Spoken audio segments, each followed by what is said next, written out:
అన్న రావణ్ గడు ఎలా తయారయ్యాడో మా జాడా శ్రావణ్ అన్న కూడా అలా తయారైపోయాడన్న. నమ్మరన్న జనాలు. అంత నెగిటివ్ పనికిరాదు. పొద్దు నుంచి సాయంత్రం వరకు ఏందన్నా పవన్ కళ్యాణ్ మీద రచ్చరచ్చ. ఆ? కనీసం నువ్వు చదువుకున్నావు కదన్నా, కొంచెం మంచి స్కూల్లో బాగా చదువుకున్నావుగా. మా రాజశేఖర రెడ్డి అన్న ఇప్పుడు చెప్తుంటాడు, జగన్ బాగా చదువుకున్నాడు, మంచి బిజినెస్ మ్యాన్, ఆయన రాజకీయాలు ఇంట్రెస్ట్ లేదు అని చెప్పేసి. ఇందో బిజినెస్ మెన్లు ఇట్లా రాజకీయాలకు వస్తే ఇట్లా తగలడుతుంది వ్యాపారం. చెప్పాలి కదన్నా.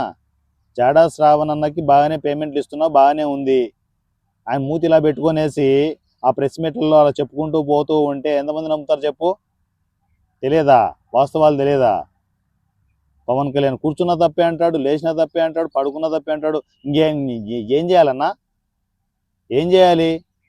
ఏం చేసిన తప్పంటే ఏం చేయాలని కొంచెం చూడన్నా. జాడా శ్రావణ్ అన్న కరెక్ట్ రూట్లో లేడు. మొత్తం అటు చేసి ఇటు చేసి మన మన పార్టీకే బొక్క పెట్టేలాగా ఉన్నాడు. చూసుకో కొంచెం. అసలే లాయర్లు అంటున్నావు, కొంచెం ఎట్లా నమ్మి చేస్తాం?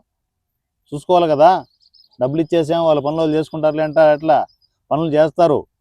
అటుపోయి ఇటుపోయి మా గూటం మనకే వచ్చిందనుకో చాలా నొప్పి వస్తుందన్నా.